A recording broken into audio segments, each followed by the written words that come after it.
కాంగ్రెస్ పార్టీని అణగదొక్కాలనే ఒక విధానంతో వ్యూహంతో అప్పుడు ఆమ్ ఆద్మీ పార్టీని తెరపైకి తీసుకొచ్చింది బీజేపీ పార్టీ వాళ్ళే. అదే బీజేపీ పార్టీ ఆమ్ ఆద్మీ పార్టీని పెంచి పోషించి వాళ్ళ అధికారంలోకి వచ్చిన తర్వాత ఇప్పుడు ఏం చేశారు, వాళ్ళకి తెలుసు ఎవరిని ఎప్పుడు నొక్కాలి, ఎవరిని ఎప్పుడు పైకి తీసుకురావాలి, వాళ్ళని అడ్డం పెట్టుకొని బీజేపీ పార్టీ మీ ఉద్దేశం మొత్తం ఈ ఏమంటారు? ఇప్పుడు భారతదేశాన్ని ఢిల్లీలో బీజేపీ గెలవటం మీకు నష్టమా, తెలుగుదేశానికి నష్టమా, జనసేనకి నష్టమా? సార్ ఢిల్లీలో ఎవడు గెలిస్తే మాకు గెలు సార్, మాకు గెలిస్తే మాకు నష్టం లేదు, లాభం లేదు, ఏమీ లేదు. మేమనేది ఏంటంటే వాసుదేవన్ గారు, అక్కడ ఢిల్లీలో జరిగినటువంటి పరిణామాల దృష్ట్యా మన ఆంధ్రప్రదేశ్కి చిన్న కంపారిజన్ అంటే చిన్న లింక్ ఉందండి.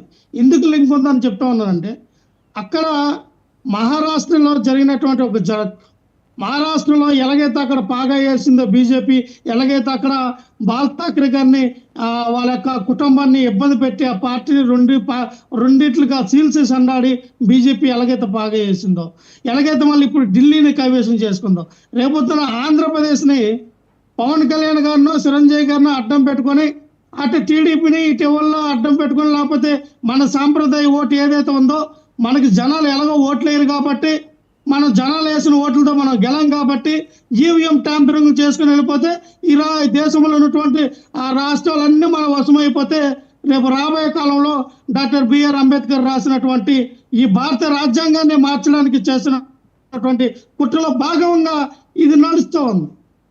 ఇది ఖచ్చితంగా మేధావులందరూ ఆలోచించదగ్గ విషయం.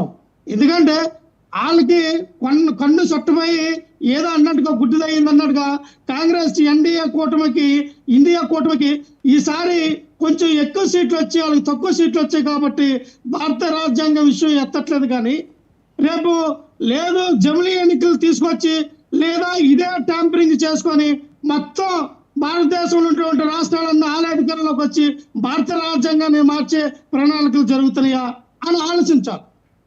లేదు ఇంకా తర్వాత ఎన్నికలకి సిద్ధమైనప్పుడు అయ్యా మాకు ఈ యొక్క ఈవీఎంలు మాకు వద్దు, ఈవీఎంలో మాకు దానిపై నమ్మకం పోయింది, ప్రజాస్వామ్యం ప్రజా కూలీ జరుగుతూ ఉంది, ఖచ్చితంగా ప్రజా బ్యాలెట్ బాక్స్లు మళ్ళీ రావాలి, పాత రోజులే రావాలి, ప్రజల యొక్క ఓటు జనాలేమో ప్రజలేమో మీకే ఓట్లు వేసామంటారు, మా ఓట్లు ఏమయ్యని అడుగుతూ ఉన్నారు. కానీ ఓట్లు చూస్తే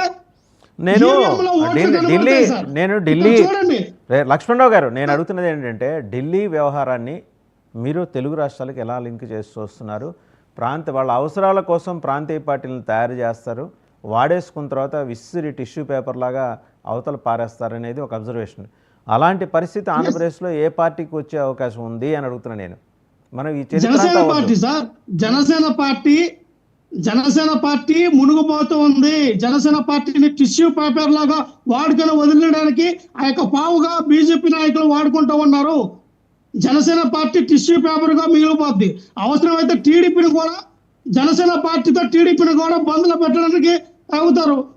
మా జోలికి రాలేరు, మమ్మల్ని టచ్ చేయలేరు, మా విషయంలోకి అడుగు పెట్టే సాహసం కూడా బీజేపీ పార్టీ చేయలేదు. అందులో ఎటువంటి డౌట్ లేదు వాసుదేవ్ గారు. ఇంకో విషయం ఎందుకన్నానంటే, చెప్పండి వాసుదేవన్ గారు, ఇంక విషయం ఏంటంటే ఇవన్నీ పక్కన పెడితే వాసుదేవన్ గారు నిన్న జరిగినటువంటి అతి చేసుకోండి, మీరు ఫ్రేమ్ ప్రాపర్ గా సెట్ చేసుకోండి, ఒకసారి ఫ్రేమ్ ప్రాపర్ గా సెట్ చేసుకోండి మీరు. ఒక్కొక్క నిమిషం.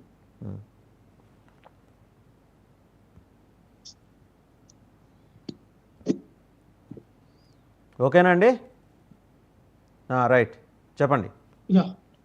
వాసుదేవన్ గారు, మన రాష్ట్రంలో కొంతకాలంగా ఒకటి ఫేమస్ అయిందండి.